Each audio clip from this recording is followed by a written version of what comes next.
Sir, जितने election हो रहे हैं बीजेपी बड़ा दिखाई दे रही है, कैसे देखते हैं? सबसे पहले तो भारतीय जनता पार्टी के लोगों को जीत मिली है, उन्हें बधाई, और आशा करता हूं कि जो जनादेश दिल्ली की जनता ने उन्हें दिया है उसकी वो प्रतिपूर्ति करेंगे।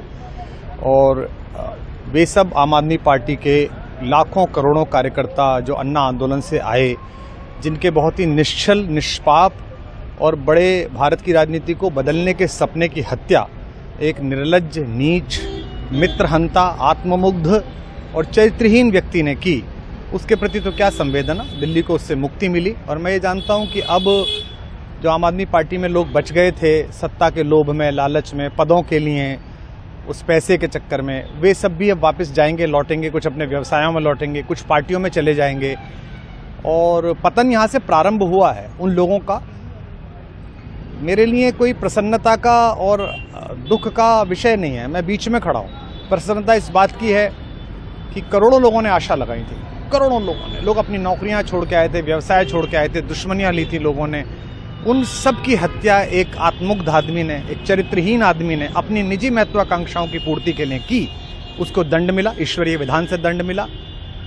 प्रसन्नता इस बात की भी है कि न्याय हुआ।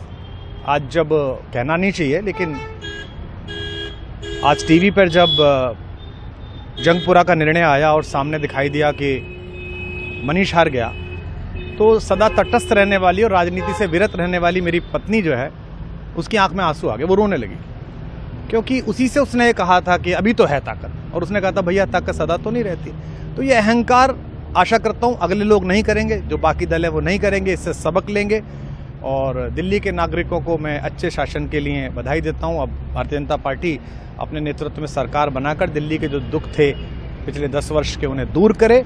और आम आदमी पार्टी के समस्त कार्यकर्ताओं को कहता हूं कि आपने जिस किसी भी लोभ लालच में, सब कुछ जानते हुए एक ऐसे व्यक्ति के समर्थन में काम किया जिसने अपने मित्रों की पीठ में झुरा घोंपा, गुरु को धोखा दिया, अपने साथ कंधे से कंधा मिला के लड़ने वाली महिलाओं को अपने घर लाके पिटवाया, अपनी निजी सुख और साधन के लिए जनता का पैसा खर्च किया, अब उससे आशा लगानी छोड़ें, अब बाहर निकलें, अपना अपना जीवन देखें। मुझे राघवेंद्र सरकार राम की कृपा मिली, जिनका ये घर है, जिनकी कृपा से मैं यहाँ खड़ा हूँ। मुझ पर कृष्ण कृपा हुई कि मैं इस निर्लज्ज सर्कस से बाहर आ सका। मैं उन सब से भी अच्छे भविष्य की कामना करता हूँ कि वो कोई गंदगी ना फैलाएं कहीं भी, वो लौट जाएं अपने शिविरों में।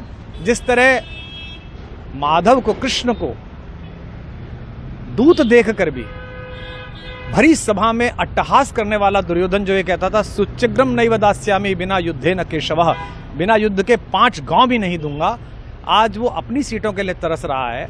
और मुझे पता है कि इस दुर्योधन का अंत भी टूटी हुई जंघा के साथ बड़ा ही दारुण होगा, और भारतीय राजनीति एक कलंकित अध्याय के रूप में इस बौने दुर्योधन को और इसके दरबार के तमाम शकुनियों को याद करेगी।